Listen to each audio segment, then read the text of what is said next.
Hello, Money Queens and listeners. Welcome to Women Behind the Millions. Let's meet the women behind the millionaires, the women supporting, guiding, celebrating women with their wealth. You will hear from women millionaires, how they got there, what they wish they had known, what got them to be a millionaire, the emotional side, the spiritual side, the practical side of wealth. You'll also get to meet the women behind the scenes helping make it happen. Let's dive into Women Behind the Millions. I am Jessica Weaver, your host, best-selling author of 3 books, wealth advisor, and founder of the Women's Wealth Boutique. Let's start meeting the women.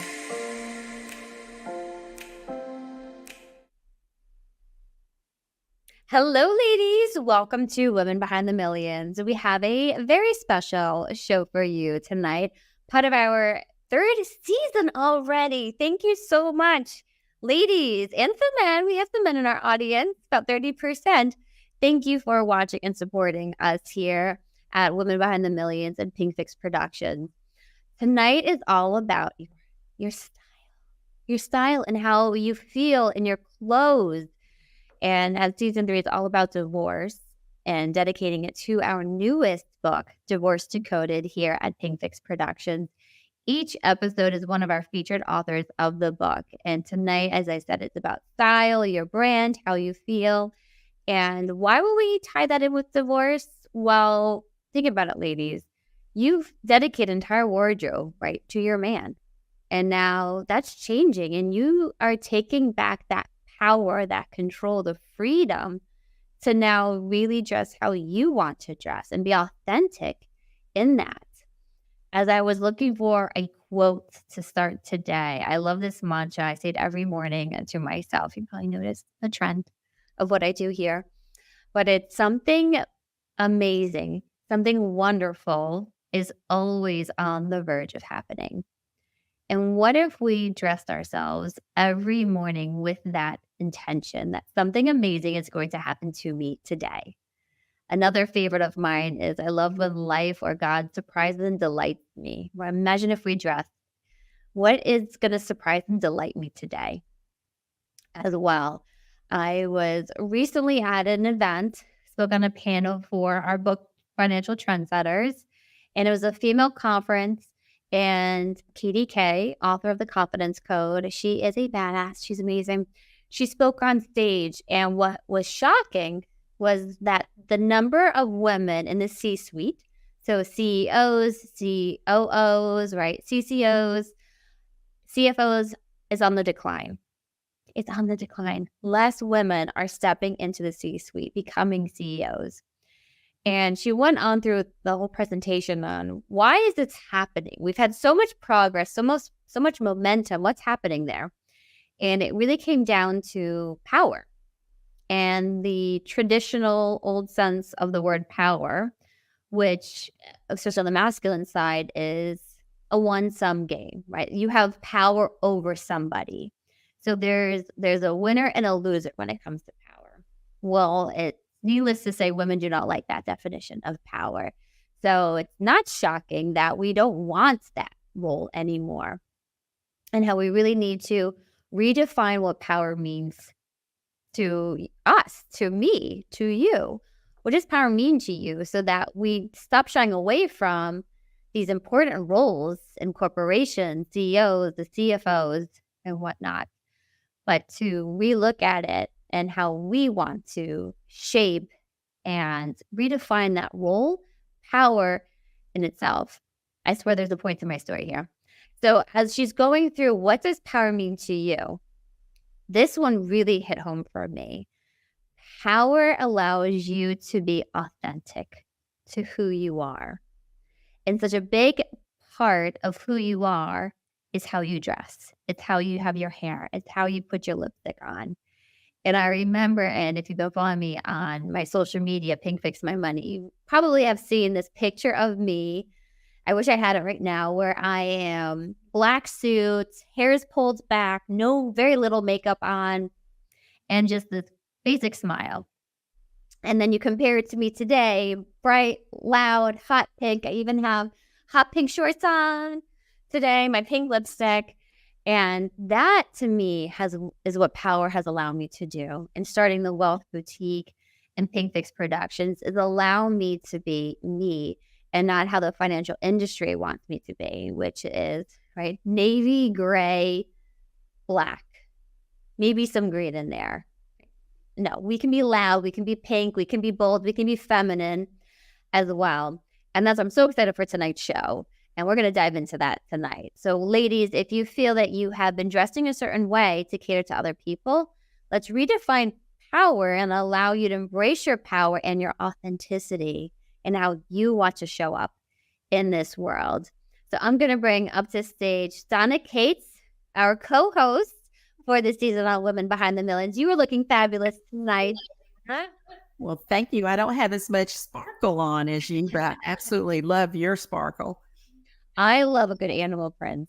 I am a big fan of those. And you always have a nice, bright, bold color with you.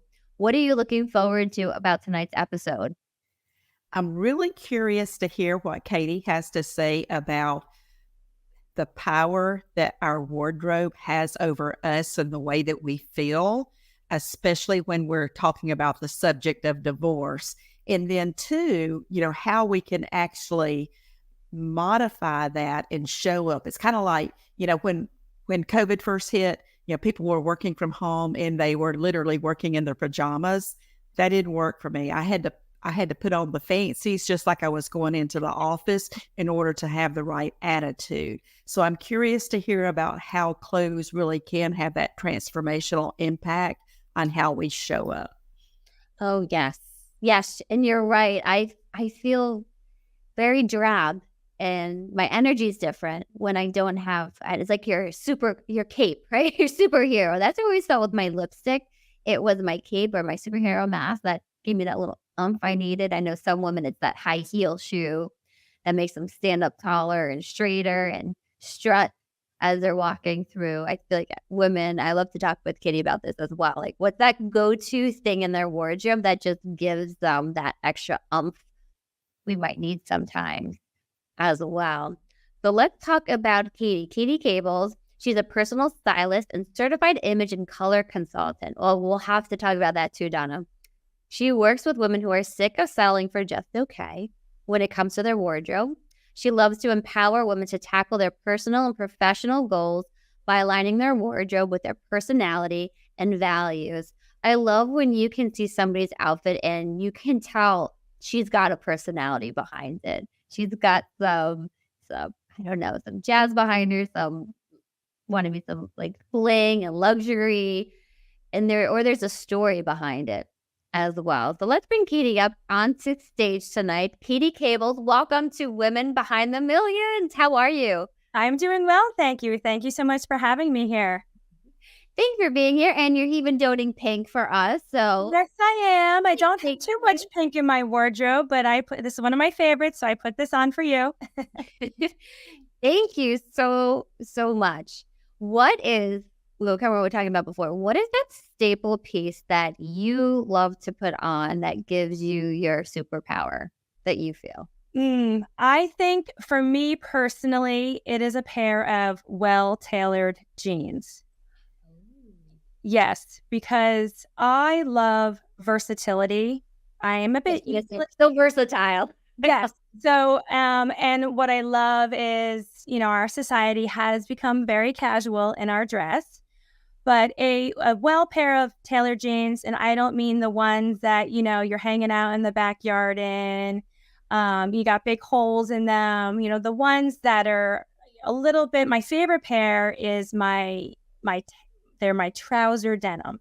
And I love them. They are the shape of a trouser, but the comfort and the casual essence of a denim. And I can literally wear them with flip-flops or almost wear them to a semi-formal event. So for me, everyone wants comfort, right, in our wardrobe these days. The first thing someone says to me when I start working with them, I'm like, what do you need? They're like, well, I really like to be comfortable. And I'm like, okay, we all want to be comfortable, but nobody got anywhere in life being comfortable, right? So let's see how we can be comfortable while still attaining these other goals. Mm-hmm. So, and for me, it's a good pair of well-tailored jeans. Ooh, that's a good one. How about you, Donna? What's the thing that you love to put on yourself? I absolutely love my shoes. I'm a fan of unique shoes. So, and that's the thing too is that COVID kind of like we're going barefoot. So I literally, if I go out of the house, I'm wearing something special on my feet. Yeah, the shoes have a story behind it. It's such a work of art, the pieces can be, like, as well. Amazing. Katie, tell us a little bit about your journey into becoming a stylist. I know you mentioned before on the stage. Talk to us about the stage life and how that migrated into this amazing job and career. Right. Well, I think I was destined to fall into some kind of creative world in my life. I was always surrounding myself with music, movement, art. My mom said I couldn't sit still, so she signed me up for dance classes when I was 3. And pretty much from that point on, I spent all of my youth, when not in school, in a dance studio or on a dance stage. And that continued through college when I came in contact with DJing, and I actually kind of turned focus a bit and became a professional DJ. And I toured throughout the US and in Europe and in Canada. And that was a very exciting phase of my life. But I was a starving artist. It was feast or famine. And I always worked in fashion retail, starting with my first job all the way through those, days on the stage and DJing to help ends meet. And it was a natural place for me to be. I was easily intertwined and engulfed with the design and the fabrics. But most importantly, it was my natural innate ability to connect with the clients that came into the store. And I think we're all searching in life to find that thing like, how can I make a difference in this world, right? Everyone wants to know that they're going to leave an impact on somebody else. How can I do something a little bit better than just serving myself? And for me, that's how I found that kind of mission in life was when I could give a woman the confidence she needed. I could feel, I could tell that she felt more positive body image. She felt stronger. She felt prepared to whether it was go on a first date, to go into a new job interview, to tackle a new hobby, perhaps that she was, always wanted to try, but never had the confidence. I don't know, would I be good at that? And so that's how I ended up where I am today. Eventually, twists and turns and different retail jobs, and then kind of realizing that I wanted something a little bit more stable than that creative up and down life gave me. I turned to personal styling as my family began and grew, and I was able to acclimate my personal life with the job that I always knew that I wanted, in the back of my mind. So that's how I ended up here, just feeling like I was it's no better feeling in the world when you know that you've given something to somebody else that's made them a better person, right? Or it's given them the hope, the confidence, the strength to go after what they want in life. That's what we all want, right? To fill up their bucket, as my daughter says, do you want to be a bucket filler or a bucket dipper? So fill up their bucket so that they can flourish. So that's how I ended up here. Yes. Stage DJ, international DJ, amazing, to stylist, raising a family as well for it. I remember when we first spoke about the book project, Katie, and you started going off on, I had no idea how much of an impact clothes have on women. We all hear retail therapy, so we all know that's a thing. It's a real thing. But it's very therapeutic when you're working with your clients, especially going through divorce. Can you tell us some stories about that?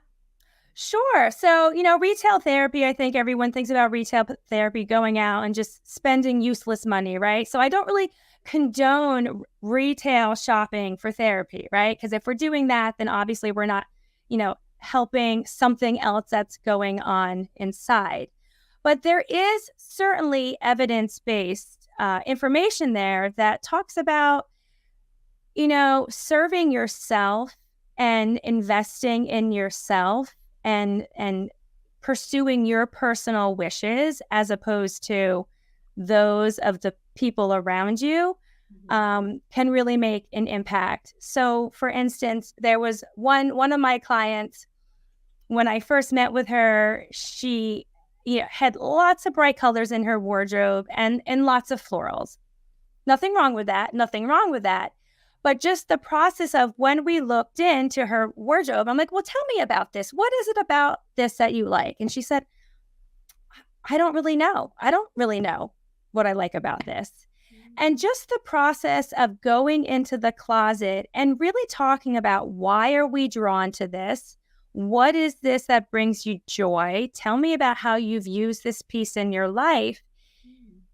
Her post-divorce life, then, she started to think about, well, why am I doing these other things? Why do I have my house decorated the way I do? Is it time for me to move?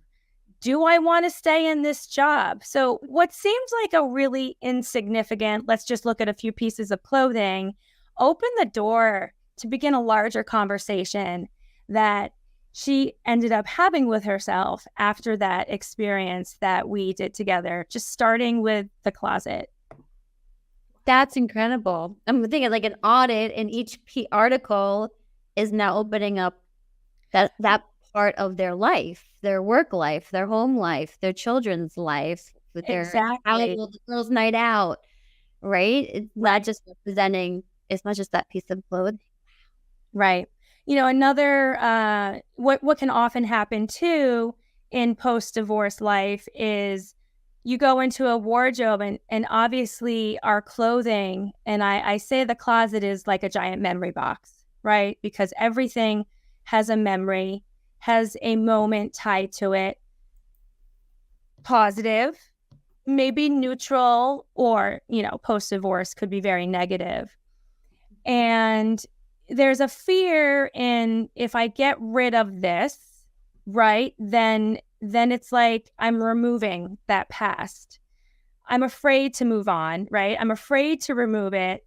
And, I'm like, listen, it's not serving you in your wardrobe, right? When you go into your closet and you're looking at something that is, you don't want to wear it, right? You're not wearing it. You haven't worn it in 2 years. It's not making you feel good. It's taking up space. And, I often say getting dressed in the morning is one of the first acts we do in our daily routine. We have to put on clothes, right? For the most part, we have to put on clothes. So let's dress with intention. Let's dress in a way that is supporting our energy, our mental health, that's going to help us, support us in what we need to do for the day, whether it's simple daily, errand running, being with the kids, or more big life events, that I want women to feel like it's just a piece of clothing and we can, remove it from our vision and fill it with things that are going to give us hope and joy and support us. Oh, beautifully said, Katie. Beautifully said. I know, Donna, you had some questions for Katie as well. I want to give you a moment to ask her what's been on your mind. Absolutely. And first, I have to say this. I think we all need to get into the routine of doing that closet audit, because I have things in there, speaking of COVID, suits that I've not put on my body in 2.5, 3 years. And they're taking up space, cluttering my mind, all of those things, right? So thank you for that reminder. What I'd love to ask is, how do you advise women on selecting those pieces, whether they're in their closet or not in their closet? They're going to literally help boost their mood, their self-esteem. How does one discover what their style is? Okay, such a great question. So I always start with, what do you already own? Show me your favorite 3 or 4 pieces. Why do you keep going back to these 3 or 4 pieces? And let's break it down. Is it the color? Is it the silhouette? Is it the feel of the fabric? Is it the detail in the fabric? Is it the embellishment? And then you kind of put the pieces together. You will start to see, if we look at these 5 or 6 pieces, there is an arching connection between them. Maybe everything has ruffles on it. Maybe everything has studs on it. Maybe everything is black. Maybe everything is made of cotton. So we start to connect the dots of the style. So I always say, start with what you already have and look inward instead of looking outward. Because as soon as you start going out there into the world, there's so much to be bombarded with. Influencers and media and, what's in the store window. It can look really good in an ad or on an influencer, right? And then you get stuck in that trap of buying something because you were enticed. It looked good on somebody else, or it was coming down the runway on a model that was 5'10" and a size 2. And you're like, oh yeah, that looks great. But you have to really turn inward and see already what are your favorite pieces and really dissect it and really start to think, why are these my favorite pieces? And when we can acknowledge the why behind our want, then things get very clear. I bet working with you can be a very emotionally cathartic process for folks, because I'm sitting here thinking, oh my gosh, why did I buy that? And just because it looked good on that person, or, I love the color, or there's really no rhyme or reason. So it's, the why behind that's a big question. Right. I always talk about why. It's so easy. You're walking past an aisle and you're like, ooh, that's cute. Ooh, that's pretty. Ooh, I like that. Ooh, it's on sale. It's 50% off. And I'm like, stop and think for a second. Why do we need it? Is it going to function for our lifestyle? Is it going to, fit and flatter your body? Is it really something that you can see yourself wearing in at least 3 ways? If you see a top, right? If you see a top on the sale rack, and before you pick it up and you say, oh, that's so pretty, think, how am I going to wear this? Am I going to wear it with a pair of pants, with a skirt, under a blazer, with a pair of jeans? So if you can't think of at least 3 ways that you're going to wear something, then you need to sleep on it. That is such a good mental audit. Especially for finance, right? Yes, because I give women who have spending problems, right? Ask yourself a few questions, right? Did I need it yesterday? Is this going to be closer or farther from my goals? What else could I be doing this money? So that is perfect that we can add in our repertoire. I love that. What are 3 ways that you can wear? And you brought up the sale rack. I think both of you said this. What would you recommend to women who, right, they just flock right to the sale rack and they'll buy it because it's on sale, and then they end up with a wardrobe that doesn't make sense, or you're trying to hodgepodge things together? What would you recommend? Right. So at the beginning of actually at the end of a season, so starting September-ish, I will start to make a mental note about, what did I feel like I didn't have in my wardrobe this season that it's September now, we're going to be changing seasons, that I didn't fill? What did I feel like I needed and I went to reach for and I felt like there was a gap? So I have that note so that in the beginning of the next season, I know to myself, I really wanted this item 3 or 4 times. I never found the right one. It just always got frustrating because I felt like I didn't have this piece in my wardrobe. So that is going to be something now that I'm thinking ahead of for the next season. The other thing that I do at the beginning of each season is, I do love to window shop, right? Whether it's online or, and I put things in my my fake closet. I don't buy it. I just sit on it. But I create a wish list at the beginning of every season. And then halfway through the season, if my wish list goes on sale and I'm still really wanting it, then I will consider buying it. So I always kind of, and my wish list is often based off of my needs that I noted from the previous season. Mm-hmm. So it's kind of always like an ongoing conversation, but it starts at the end of the season. What did I feel like I really needed several times that I wanted to reach for and I didn't have? I take that information into the next season. I put it on my wish list. And maybe there's a few things that pop in there that are like kind of just for fun, or I saw it or whatever. And then if it comes, there's always sales, Memorial Day, July. I mean, everything's on sale by July. You still have 3 months to wear it, right? So if by July it's on sale and I'm still really feeling like I want it, then I'll go ahead and I'll get that piece for myself. There's some planning behind this, Donna. It's right up our alley. Yeah, right. There's a lot of planning. Being more intentional. I hate going into a store and I'm just going to look because I get overwhelmed, and I'm very much a shiny object person, right? Squirrel, cheese things around. But knowing, okay, I'm in here for those jean trousers because now I really want a pair of those jean trousers, as you were explaining it before. Yes, I could definitely see you wearing them as well. I had another question about how about donations?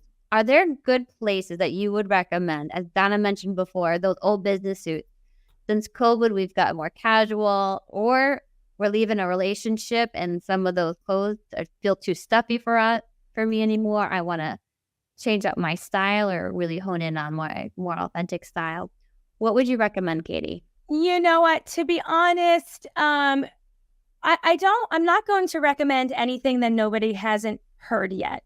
If you do have a lot of professional attire, of course, the one place that everyone is aware of is Dress for Success, and there's chapters all over.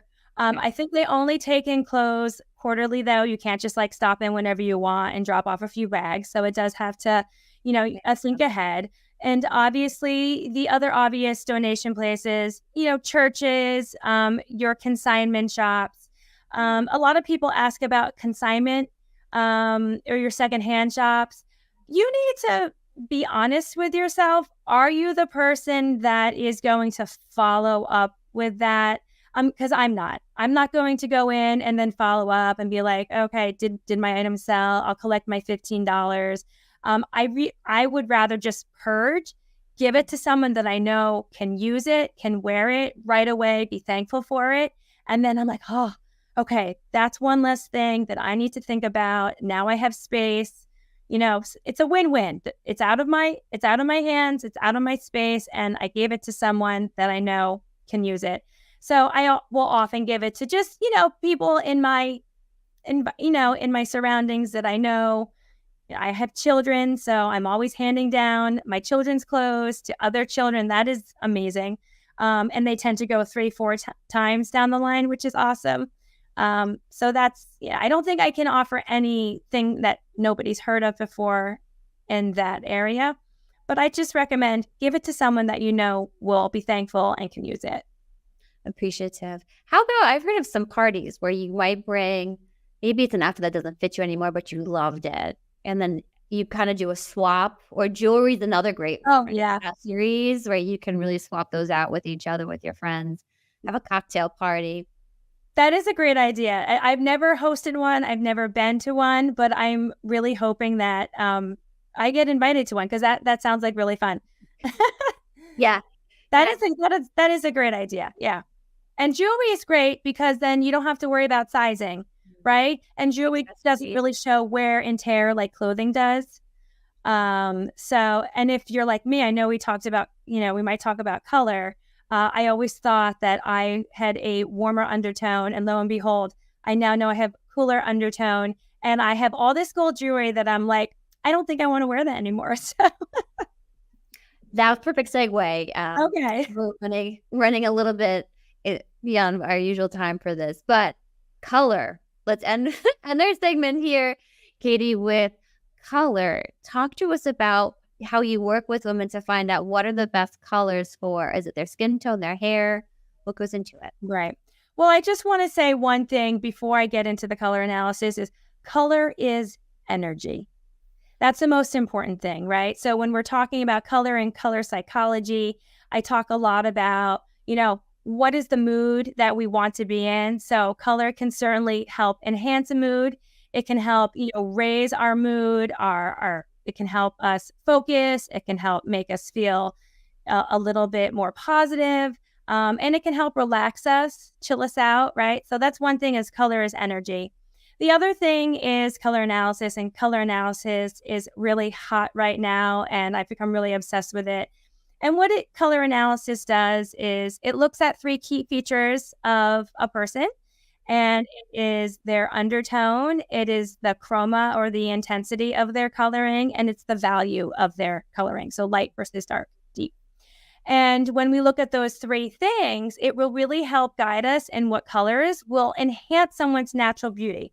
Not to say that your natural beauty is taken away if you're not wearing one of your best colors, but when you wear the colors that really support your features and your energy, it's just, wow, everything just is that much better. Ooh. So how, if somebody wants to find out what their colors are like, how do they get in contact with you, Katie? What does the process look like? Yes, please contact me at kabelstyles.com. And I do have a booking link on there. And I am happy to talk about color and style and image, and let's chat. Yeah. There she is, ladies. Katie Kabel, the founder of Kabel Styles. Amazing. Well, we could talk forever, right, Donna? You like that. We hardly touched upon anything. I'm taking notes, so you need to just bring you. I know every person watching, listening wishes they could just bring Katie with them to the mall, going through the closet like an angel on your side as well. But we're gonna take a quick break, and then we're gonna come back to ask Katie a few more questions. Her divorce tip, her trends. You do not want to miss these, ladies. At PinkFix Production, your story matters, your voice matters, you matter. It is a privilege to hear your story because of the truth behind it. But it also takes a courageous woman to be bold enough to tell their story, knowing some will judge you, but most, yes, most, will applaud you. We want you to step into being a thought leader and making change in this world, because let's face it, lady, you won't feel satisfied until you make your mark on the world. We accomplish this through several forms of media: podcasts, book publishing, magazines, TV shows, and events. We take you through our 5-step proven process to becoming a thought leader, from getting clarity over your mission, building confidence to use your voice, leveraging the media to declare your mission, aligning with strategic partners, and how to launch your legacy. Yes, we build a platform with you so you can ignite your revolution. All right, ladies, we are back with Donna Cates and Katie Kabel here with us, and we're going into her divorce tip. So, Katie, I can't wait to hear what you have for us today. What would you recommend to women going through divorce when it comes to their clothes, their wardrobe, their style? Right. So you started off the segment talking about power, right? And what does that mean? And for me, power means having control, right? And I think for most of our life, well, let me backtrack. One of the few things that we actually can control is our wardrobe. Now, some women will say, oh, I can't wear that because I don't have the right shape. I can't wear that because that won't look good on me. I can't wear that. That's not the right color. And I want women to rephrase, not that I can't wear that. I won't wear that because I choose something else, right? So, yeah, you can wear whatever you want, but you are saying, I choose not to wear that because I know there's another option for me, right? I know there's a better option. But quite often, we let influence from, those around us to take control of what we're wearing. So many women that I work with, whether divorced or not, they say, oh, my husband likes me when I wear this, or my partner hates that on me. And so they choose not to wear it, right? Because they want to look the best for that other person in their life. Well, now they can look the best for themselves, right? This is a time when they can really tune into what do they want from themselves, what is going to make them happy, and what are they truly going to feel good, so that they can really control what they're putting on their body. And I think when they start there, then they are getting more in tune with themselves, and then they know what they want in life, so that when they do enter out into that dating world again, they're really clear on what do I want and how am I going to get it. Very nice. Katie, taking that power back. I like that. I won't wear that. I always hear my mom, I'm too old to wear that. I can't wear it. Yes, I won't wear that because I choose to wear something else. Exactly. But to stop limiting ourselves based on all these outside influencers as well, as you said. What do you think, Donna? I'm totally in agreement. I am a short person, and I've said so many times I can't wear that because I'm too short. Yeah, if I looked like that model and was 5'10", yeah, that would work. So, but I think the rephrasing would be significant. Not I can't, but I choose not to. I like that. Yes. I always wish and you see these quotes all the time too, right? If only you would see what we see when we look at you, especially in a certain outfit. Because what do? We instantly go to the body parts that we don't like, or the butt sagging, or the skin's wrinkly, and where I wish I had lost more weight and stuck to that diet and whatnot. Whereas, and my little son Mikey, and I love him for this because he's just like, you look beautiful. And then I could have a potato bag. Hey, you look beautiful. I'm like, everybody just needs that in their life. Because right. Well, you look at yourself every day, right? Like you've seen every single change and you're used to yourself. But think about, someone that meets you for the first time, they haven't been criticizing everything that you've spent your entire life criticizing. They're seeing you for the first time. And we definitely are our hardest critics. We are. And it's somebody that like you, Katie, to shop with them, to go through their wardrobes and give them a fresh perspective instead of that inner critic as well. All right, Katie, how about your trends? And this could be a divorce trend. It could be a style trend. Any and all of it. We will take it. We will take it. Okay, well, since you said trends, I'm going to go, this is a non-divorce trend, and we can also do a divorce trend, but it's funny that you say trend, and my trend is no trend. So what I'm going to say is, I don't know, I might be breaking, like not doing what I'm supposed to do here. I tend to do that. But I always say, as far as fashion goes, don't follow the trends. You need to feel, do what works for you. And I would say trends are fun. Like I check out what the trends are every season. You can try it on, and if it fits and it works for you, then go ahead and invest in it. But don't ever invest in a trend because it's of the moment. Because then if you're doing that, you're not being authentic and true to you. I don't really think I've never been trendy. I've kind of, my style has always pretty much stayed the same. And once in a while, yeah, there's a trend that works for me. It already fits in my outline. But I don't ever go off course because it's a trend. So my one fashion tip for trend is to be true to you and don't get stuck in following the trends. You don't need to. To look fashionable and stylish, you don't have to be trendy. You're right. And I always think of the woman that when you see them, you're like, oh, it's like that timeless style, right? And they know what their style is. And for me, mine always seems to be on the more tailored side of things too. And maybe that's work or whatnot, but that's why I love, like, this is Allison Olivia. I love her because it's tailored, but it's this very feminine little touches on it, whether the color is all beads or there's floral on it and whatnot. But like, I love that feminine tailored look. That just seems to be mine. What do you think yours is, Donna? I don't even know if I can say. I might need help with that. You could be a bit more creative, eclectic. You always have an artistic, like, statement necklace, earrings, glasses that have that. It just feels like you're wearing art to me. Yeah. So you could be the creative type. Mm-hmm. Right. Yeah, it's very much a creative type. Yes. How about with divorce? Any trends with divorce that you've noticing, Katie, with women?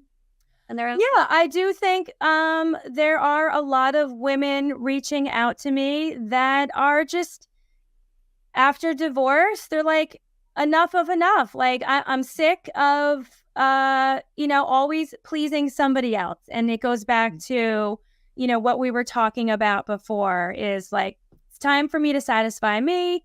No one's like managing my pocketbook. I don't have to wait, for him to give me money. He doesn't have to approve this.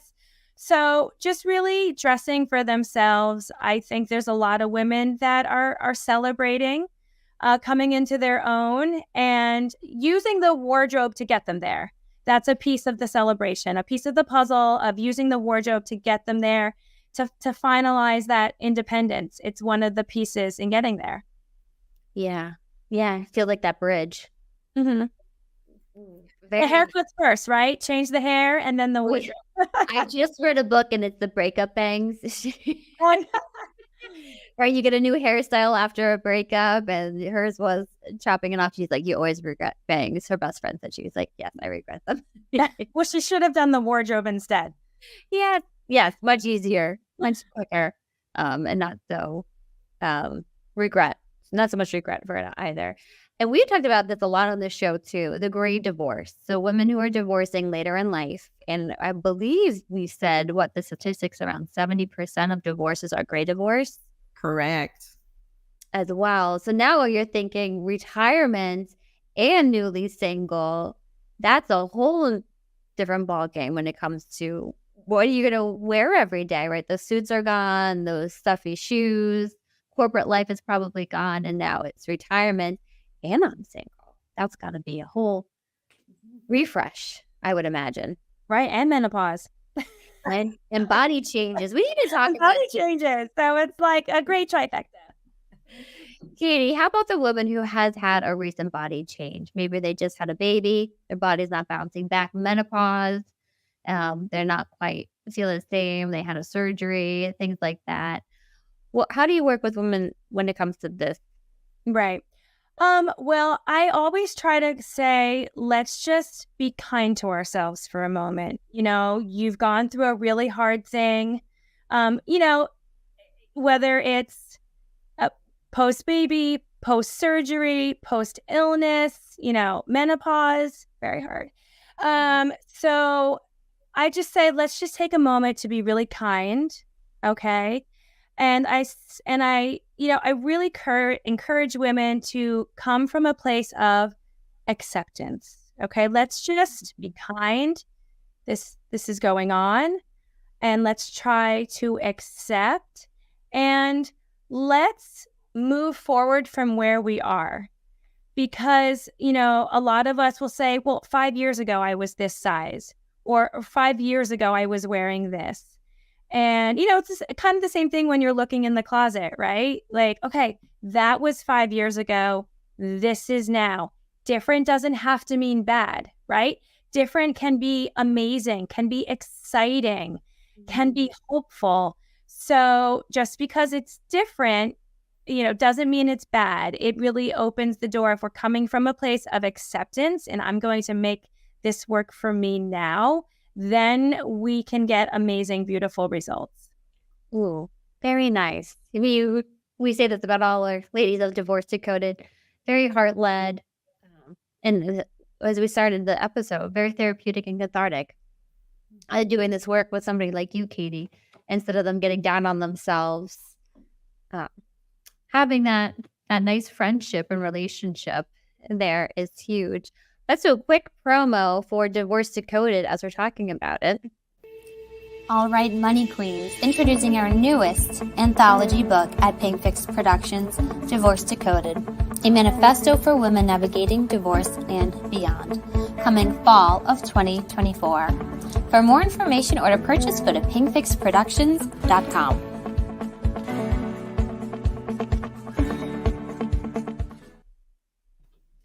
All right, we are back. And Katie, what is next for Kabel Styles? We have the part of the book, Divorce Decoded. What do you see coming up next? Oh, wow. You know what? For me, it's been a very organic journey. And you're not going to like this, Jessica. I'm not very good at planning. So it's very organic, and I'm just enjoying the ride and learning along the way. I can't say there's new. I definitely see new services on the horizon, and I really love the idea of taking my knowledge into, you know, the corporate space to help the corporate image and teaching people how their image is their nonverbal communication.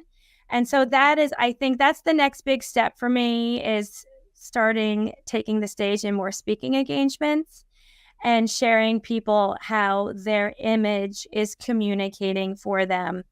Especially in the world that we live in now, right? Everything is so fast-paced that your wardrobe can communicate even before you have the chance to exchange a business card, although who exchanges business cards anymore? Well, it's super fast. So that is the next big step for me. Ooh. Well, 2 ideas now that we're talking this fast. One, so we have a gala. We had it this past May. We raised money for a financial scholarship for a young woman who wants to study finance. And we have a big pink carpet interview, live streams to our show here as well. We need you to help consult with our ladies on their gowns and their outfits, their jumpsuits, right? How to have fun, because when do we get the chance, really, to dress up to the nines, especially in finance as well? And then working with, especially women in finance, like I said, it's that uniform. How about it, Donna? Navy, gray, black. It's just a sea of that. When you look out there, it's like, how can we punch it up a little bit and add some personality? And my big recommendation, especially going to a networking event or conference, you wear that statement piece that makes people want to come over and talk to you. Instead of blending in, let's be loud. It doesn't be your whole outfit, but what's that really big showcase piece that you could put on that's going to draw attention in a good way, and just a conversation starter for it too. I have to say, one trend that I do like, the sneakers. Yeah. I have horrible feet. I've had 2 foot surgeries. I love that even for work, I can wear sneakers and be professional.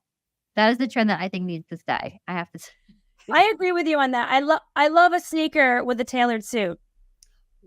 Again, it's being able to, work within the confines of what's expected in your industry, but being able to put your own spin on it where you're still respecting, what you're doing, but you're able to put your personal touch on it. And that's what I love, is helping clients, be able to show up in a professional way, but then be able to put their own personal touch on it, so they're still feeling authentic and they're not losing themselves.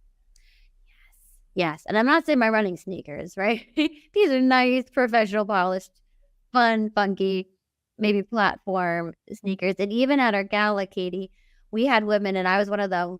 We wore heels, but then we put the sneakers on with our gowns afterwards. I saw that, yeah. We could dance. So much fun. I could dance a lot more through the night without heels on as well. Well, Katie, we have one more question for you. Are you ready? What makes you a woman behind the millions? Oh, that was so cute. I wasn't expecting that. What makes me a woman behind the millions is I am not giving up. Like I said, I started this business very solely, one-man show. I've taught myself everything, learning along the way. And, I launched my business about 18 months before COVID. And as you can imagine, having such a new business 18 months before COVID, I did not have a huge repertoire of clients underneath me just yet. And there was no one, as Donna said, everyone was wearing sweatpants, if they were even getting dressed at all, for a good 2 years. And I refused to give up. I was like, I know this is going to work. I'm going to keep plugging away. And I think, just not giving up will lead you to success eventually. And not to mention, you make women feel like $1 million. Well, there you go. $1 million, right? When you dress right, you're more likely to ask for that promotion, to share your ideas at work, to speak with somebody at a networking event when you feel good about yourself. And it comes from the clothes, how we do our hair, right? The energy that we're taking, as you said, from the color as well. So thank you, Katie, so much for being part of Divorce Decoded. And on tonight's episode, Katie Kabel of Kabel Styles. Check her out, ladies. Let's get her up here one more time. And thank you, Donna, for co-hosting another episode with me for Women Behind the Millions. We will see you all on next week's show. And don't forget, Divorce Decoded, August 19th. Get your copy of it, ladies. All right, we'll see you all next week. Thanks for tuning in. Hey, money queens, looking to get your wealth to that next level, 7, 8, 9 figures? Follow us on Instagram at PinkFixMyMoney and at Women's Wealth Boutique for more millionaire money.